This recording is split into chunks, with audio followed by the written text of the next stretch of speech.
ఉదయకాల సమయంలో wake up board కొరకై దేవుని వాక్యం పరిశుద్ధ గ్రంథం బైబిల్లో నుండి ఆదికాండము 12వ అధ్యాయము 3వ వచనం, నేను ఆశీర్వదించే వారిని ఆశీర్వదించేది.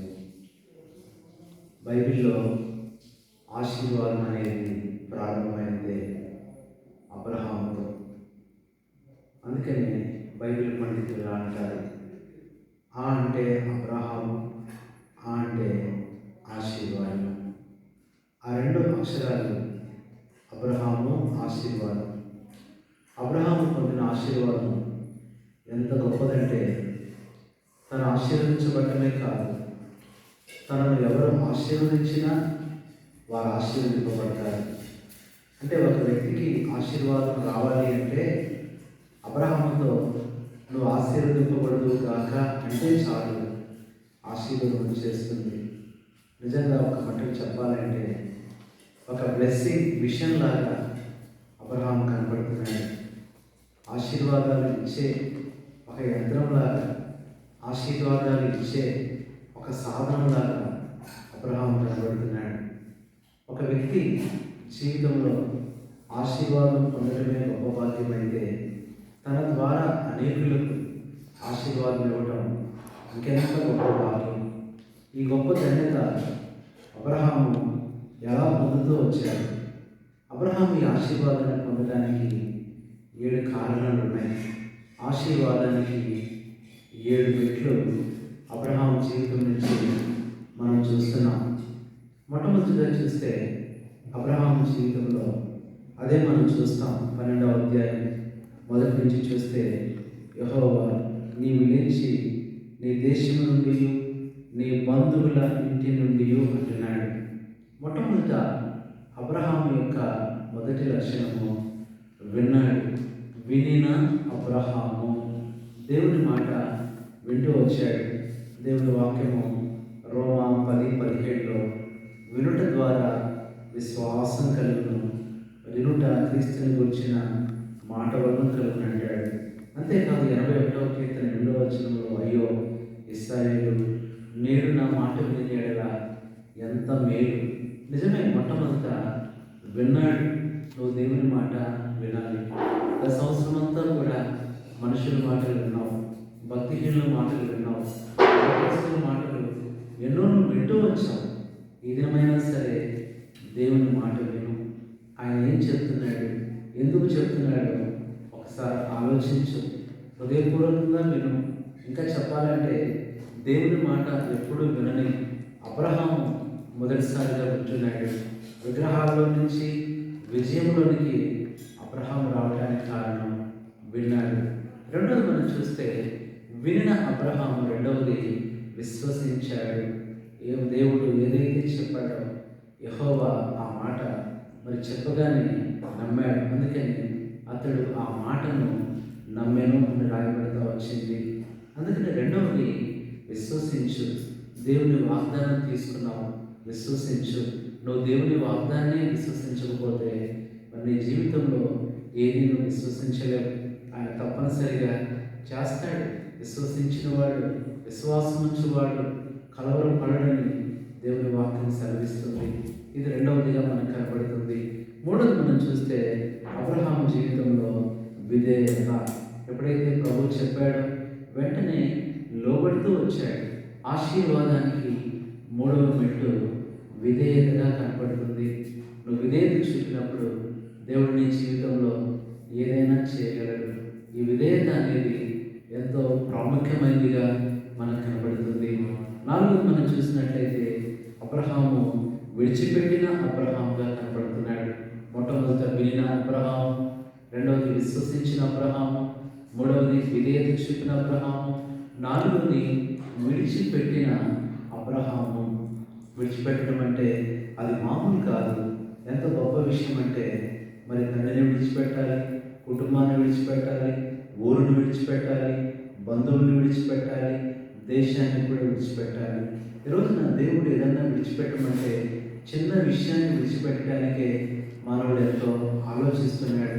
దాని భక్సింగ్ గారు అన్నిటినీ విడిచిపెట్టి ఆయన వంట మొదటగా సేవకు వచ్చినప్పుడు ఎవరో అడిగారంట, ఎందుకు నువ్వు ఎలాగా మరి అందరినీ నీ బంధువుల్ని విడిచిపెట్టి రాగలిగావంటే ఆయన చెప్పిన మాట, నాకంటే ముఖ్యమైన ఒక వ్యక్తి ఉన్నాడు అబ్రహాము. ఆయనైతే నాకంటే ఎక్కువే విడిచిపెట్టాడు. అంతేకాదు ఇంకొక ఆయన ఉన్నాడు యేసు ప్రభువు. ఆయనైతే ఇంకా అందరికంటే ఎక్కువగా పరలోకాన్ని, సింహాసనాన్ని, మహిమను, ఘనతను, తండ్రిని విడిచిపెట్టాడు. నేను విడిచిపెట్టింది వాళ్ళతో పోల్చుకుంటే చాలా తక్కువ అని చెప్పినారంట. పిల్లరా విడిచిపెట్టాలి. గత సంవత్సరం అంతా విడిచిపెట్టకుండా నష్టపోతూ వచ్చావు. మొహమాటంతో విడిచిపెట్టట్లేదేమో, లాభం కొరకు విడిచిపెట్టట్లేదేమో, స్వార్థం కొరకు విడిచిపెట్టట్లేదేమో. ఇది నన్ను నువ్వు విడిచిపెట్టాలి. అబ్రహాము విడిచిపెట్టిన విగ్రహాలు విడిచిపెట్టాడు. అబ్రహాము బంధువులను విడిచిపెట్టాడు, తండ్రిని విడిచిపెట్టాడు, సమస్తము విడిచిపెట్టాడు. ఈ విడిచిపెట్టడం అనేది ఏం చూపిస్తుంది అంటే, దేవుడు నీకు గొప్ప విజయాన్ని ఇస్తాడు. అంటే దేవుడు తప్ప ఇక నీకు ఎవరూ లేరు అనేది చూపిస్తుంది. దేవుని మీద పూర్తిగా ఆధారపడడం కనబడుతుంది. ఇది 4వదిగా మనం చూస్తూ వస్తున్నాం. 5వది మనం చూస్తే వేరు చేయబడిన అబ్రహాము వేరు చేయబడతా వచ్చాడు. ప్రత్యేకంగా జీవిస్తూ వచ్చాడు. లోకం నుంచి, ఆ బంధువుల నుంచి, ఆ విగ్రహ సంబంధమైన ప్రతి పరిస్థితి నుంచి కూడా వేరు చేయబడతా వచ్చాడు. ఇది నన్ను ఇంకా నువ్వు లోకంలో కలిసిపోయి, మనుషులతో కలిసిపోయి, లోకస్తులతో కలిసిపోయి, ఆచారాలలో, పద్ధతుల్లో, మానవ సంబంధమైన పనులలో ఉంటే ఆశీర్వాదము నీకు దగ్గరలో వచ్చి ఆగిపోతుంది, వెనక్కి వెళ్ళిపోతుంది, కానీ నువ్వు పొందలేవు. ప్రియ సహోదరి, సహోదరుడా, ఈ సంవత్సరమైనా సరే ఈ ఆశీర్వాదాన్ని పొందడానికి ప్రయత్నించే. నీ వ్యక్తిగత జీవితంలో ఆశీర్వాదం, నీ పనిలో ఆశీర్వాదం, నీ ఉద్యోగంలో ఆశీర్వాదం, యవనస్తులారా మీ చదువులో కూడా దేవుని ఆశీర్వాదం అది ఎంతో అవసరము. సేవలో కూడా ఆశీర్వాదం ఎంతో అవసరము. ఈ ఆశీర్వాదాన్ని అబ్రహాము పొందడానికి ఈ 5వ విషయమే వేరు చేయబడిన అబ్రహాము. ఆ రోజు మనం చూస్తే వెంబడించిన అబ్రహాము వెంబడించాడు. ప్రభువా నేను వెంబడిస్తాను. ఈ వెంబడించడంలో కూడా ఎంత నిరీక్షణ మనకు కనబడుతుంది. ఒక అడ్రస్ తెలియదు, ఎక్కడికి వెళ్ళాలో తెలియదు, ఏ ప్రాంతమో తెలియదు.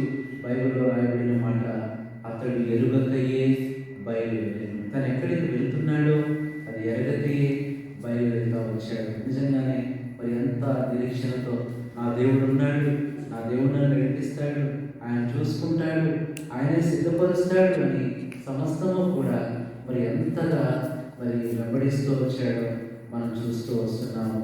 ఇది 6వదిగా మనకు కనబడుతుంది. 7వది మనం చూసినట్లయితే ముగింపులో ఆశీర్వాదాన్ని పొందుతూ వచ్చాడు. విజయం పొందిన అబ్రహాముగా కనబడుతున్నాడు. ఆశీర్వాదంలో మూలం మెట్టు ఏంటంటే అది విజయము. అంటే ఇక్కడ చూడండి, విగ్రహాలను విడిచిపెట్టి విజయం వైపు వచ్చాడు. ఈరోజు వర్తమానం అదే, విగ్రహముల నుండి విజయం వైపుకు దేవుడు నేను నడిపించేవాడుగా ఉంటున్నాడు. ఇంకా ఎంతకాలం లోక సంబంధమైన పరిస్థితుల్లో బద్ధకాల్లో ఉంటావు. నీకు అది నిజం కాదని తెలిసినా అందులోనే ఉంటున్నావు. అసత్యం కాదని తెలిసినా అందులోనే ఉంటున్నావు. అది నీకు మేలు కాదని తెలిసినా అందులోనే జీవిస్తున్నావు. వారి వల్ల నీకు ఉపయోగం లేదని తెలిసినా ఇంకా వారితోనే ఉంటున్నావు. సహోదరి, సహోదరుడా, దేవుని ఆశీర్వాదాన్ని అంతకాలం నిర్లక్ష్యం చేస్తావు, ఎంతకాలం దూరంగా ఉంచుకుంటావు, ఎంతకాలము నిర్లక్ష్యం చేసి ఆలస్యం చేసి పోగొట్టుకుంటావు. దేవుడు నీతో మాట్లాడుతున్నాడు. అబ్రహాము ప్రేమించిన దేవుడు నిన్ను ప్రేమిస్తున్నాడు. ఆ అబ్రహాము మాత్రమే దేవుడు కాదు, నీకు కూడా దేవుడు. ఆ రోజు ఉన్న దేవుడు ఈరోజు కూడా ఉన్నాడు. కాబట్టి ఈ 7 ముఖ్యమైన విషయాలు అబ్రహాము జీవితంలో నుంచి మనం నేర్చుకోగలం. అప్పుడు నువ్వు కూడా ఆశీర్వాదంగా ఉంటావు. అందుకని ఒక ఇంగ్లీష్లో ఒక మాట ఉంది, గివ్ రెస్పెక్ట్, టేక్ రెస్పెక్ట్ అన్నట్లు అబ్రహాము కూడా give blessing and take blessing అన్నట్లుగా ఆశీర్వాదం పొందాడు. ఆశీర్వాదము ఇచ్చేవాడుగా ఉన్నాడు. విశ్వాస జీవితంలో మనం కూడా 2 విషయాలు, గివ్ అండ్ టేక్ అనే అనుభవంలో మనం దేవుని బిడ్డలుగా ఉండాలి. Give blessing and take blessing, give peace and take peace అన్నట్లుగా మనం అనేక అనుభవాల్లో ఇస్తూ మనం పొందుకున్నప్పుడు నిన్ను కూడా దేవుడు ఒక నీ వలన ప్రయోజనం లేదని అందరూ అనుకుంటున్నారేమో, నీ వలన నీకు ఏమాత్రం ఉపయోగం లేదని ఇంట్లో వాళ్ళు అనుకుంటున్నారేమో, నువ్వు కూడా అనుకుంటున్నావేమో. కానీ దేవుని దృష్టిలో నువ్వెంత ముఖ్యమైన వ్యక్తివి. విగ్రహాల్లో ఉంటున్న ఆ వ్యక్తి మరింత గొప్పవాడు అవుతాడని ఎవరు ఊహించలేరు. నీ గురించి నా ప్రణాళిక దేవుడికి తెలుసు. దాని కొరకై నువ్వు విశ్వాసంతో ఆయన వైపు చూడు. దిగులు పడుతూ ఎన్నో పరిస్థితులు వస్తాయి. అబ్రహామును కూడా దేవుడు ఎంతో పెద్ద వయసు టైంలోనే దేవుడు సంధిస్తూ వచ్చాడు. అన్ని సంవత్సరాలు అయినప్పటికీ కూడా మరి అబ్రహాము ఏ మాత్రం కూడా లోబడకుండా ఉండలేదు. కానీ లోబడతా వచ్చాడు, ప్రభు వైపు చూస్తూ వచ్చాడు, ప్రభు మీద ఆధారపడుతూ వచ్చాడు. నీ ఉదయకాలము వివేకపోవడంలో దేవుడు నీతో కూడా మాట్లాడుతున్నాడు. దేవుడు ఆలస్యం చేస్తున్నాడంటే ఏదో నీకు దాచిపెట్టాడు. నీ జీవితంలో ఏదో చేయాలనుకుంటున్నాడు. ఎన్ని సంవత్సరాలు ఆలస్యమైనా అవన్నీ దేవుడు చేయడానికి కొన్ని క్షణాలు కూడా సరిపోతుంది. కొన్ని క్షణాల్లోనే ఆయన చేయగలడు. కాబట్టి ఉదయకాల సమయంలో ప్రియ సహోదరి సహోదరుడా, అబ్రహాము వలె నువ్వు కూడా నీ జీవితంలో ఇలాంటి అనుభవాలు కలిగి ఉండు. దేవుడు నిన్ను కూడా ఆశీర్వదిస్తాడు. గత సంవత్సర కాలాలన్నీ నువ్వు కోల్పోయిన పరిస్థితులను, నువ్వు కోల్పోయిన విషయాలను, నువ్వు పొందిన నష్టాన్ని దేవుడు రెండంతల లాభంగా మారుస్తాడు. మరలా దేవుడు నిన్ను దీవిస్తాడు, నిన్ను ఆశీర్వదిస్తాడు. శరీర సంబంధమైనదే కాదు, ఆత్మ సంబంధంగా కూడా దేవుడు నీకు సహాయం చేస్తాడు, నిన్ను కరుణిస్తాడు, నీకు కృప చూపుతాడు. కాబట్టి ధైర్యంగా ఉండు. ఉదయకాలం దేవుడు నిన్ను ఆశీర్వదించి దీవించినట్లుగా నీ కొరకు మేము కూడా ప్రార్థన చేస్తాం. పరిశుద్ధమైన తండ్రి, మా ప్రభువు మా రక్షకుడైన యేసుక్రీస్తు నామములో ఈ పాదాలు వందనాలు చెల్లిస్తున్నాం. వేకపోవడం కొరకై మరి ఆశీర్వాద జీవితానికి 7 మెట్లు అబ్రహాము జీవితం నుంచి మేము చూస్తున్నాం. ఇవి కష్టమైనవి కాదు, కఠినమైనవి కాదు, అర్థసహితమైనవి, అర్థం కానివి ఎలాంటివి కాదు. కానీ ఎంతో సులువైనవి అబ్రహాం జీవితం నుంచి మేము చూస్తున్నాం. 7 అనుభవాల ద్వారా అబ్రహాం ఎంత గొప్ప విజయం పొందాడు. తన ద్వారా అనేకులు ఆశీర్వాదాన్ని, విజయం పొందుతూ వచ్చారు. ఈరోజు ఈ మాట్లాడిన మా పిల్లలు కూడా అవమానపరచబడుతూ, దుఃఖపెట్టబడుతూ, నిందింపబడుతూ, గాయపరచబడుతూ, ఎంతో ఎగతాళి చేయబడుతూ ఉన్నారేమో ప్రభువా. అది మీ ఏర్పాటుకు ఒక కారణమని వారు గుర్తిరిగి అబ్రహామును పిలిచిన దేవుడు, వారిని కూడా పిలుస్తున్నావు. అబ్రహామును ఎదిగిన దేవుడు, వీరిని కూడా ఎదిగినావు. అబ్రహామును దీవించిన దేవుడు, వీరిని కూడా నువ్వు దీవిస్తావనే ఒక నమ్మకంతో వాక్యం ఉంటున్న ప్రతి ఒక్కరిని జ్ఞాపకం చేసుకోండి. వారి ముందుగా వారి వేదన, వారి బాధ మీరు దిగుదు ప్రభువా. వారి అన్నింటి నుంచి విడిపించి ప్రభువా ఈరోజు గొప్ప విజయం దయచేసి మహిమను పొందమని దినమంతా మా ప్రియులు వారి పనులు, వారి ప్రయాణాలు, ప్రణాళికలు, ప్రయత్నాలన్నీ సఫలం చేసి గొప్ప విజయం దయచేయమని, సంపూర్ణ విశ్వాసంలోకి నడిపించమని మహిమను పొందమని మా ప్రభువును మా రక్షకుడైన యేసుక్రీస్తు నామములో ప్రార్థిస్తున్నాము తండ్రి. ఆమేన్. మన తండ్రి అయిన దేవుని ప్రేమ, ప్రభు యేసుక్రీస్తు కృప, పరిశుద్ధాత్మ సహవాసం మనందరికీ సదాకాలం తోడై నడిపించును గాక.